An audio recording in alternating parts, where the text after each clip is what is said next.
Hello guys, in this video we are going to learn about congestion control algorithms. So the congestion control algorithms. So what is congestion? Is the first question. As you see this picture, you will get a basic idea of what is congestion. So is this congestion? Yes, definitely. So we will know it furthermore. So congestion is very bad to have. So here we go. What First, we will check out the network congestion.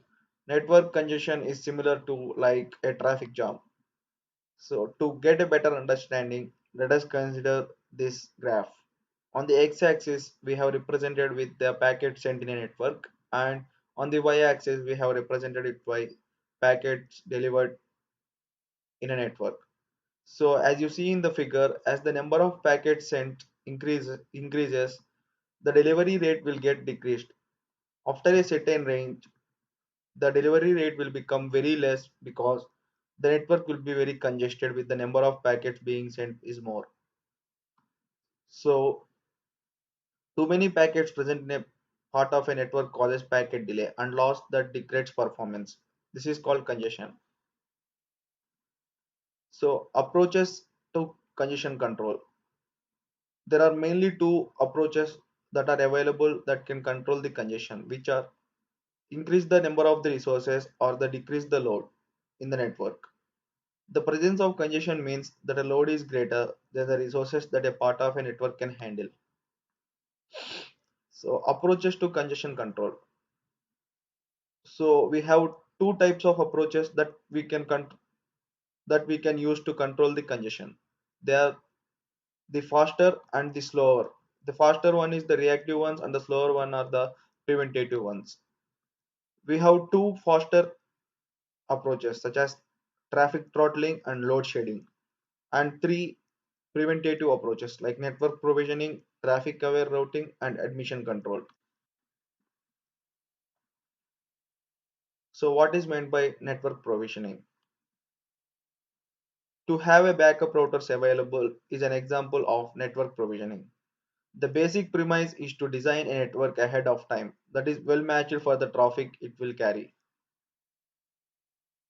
Traffic aware routing. To have most efficient network capacity, routes within the network can be changed in relation to traffic pattern changes. So for example, let us consider a network. For suppose one of the routes in a network is full of traffic. So we have to change the traffic to another route which is less empty. So that is an example of traffic aware routing. The key is taking load into account while finding network routes that might become congested and shifting traffic away from these hotspots, as I said earlier with the given example. So bandwidth and propagation delay. When determining where the traffic route traffic, it's important to not just consider the load a particular route is experiencing. So let us consider this figure. Here, for example, consider that through C and F the traffic is more, and E and I are less, and MT are like less traffic. So we need to divert some of the traffic from C and F to E and I. So the next one is multipath routing and traffic shifting. So use multiple pathways to decrease congestion or shift traffic across routes slowly. So let us consider this figure. So the multipath routing. Let us consider this is the source and we have to reach a certain destination. We can follow any one of the paths to reach the destination. For example, consider this figure. It has followed one of the path to reach the destination. So this is the destination. It can follow this path to reach the destination. Or else it can also use another path to reach the destination like this one. So this is about congestion. Thank you.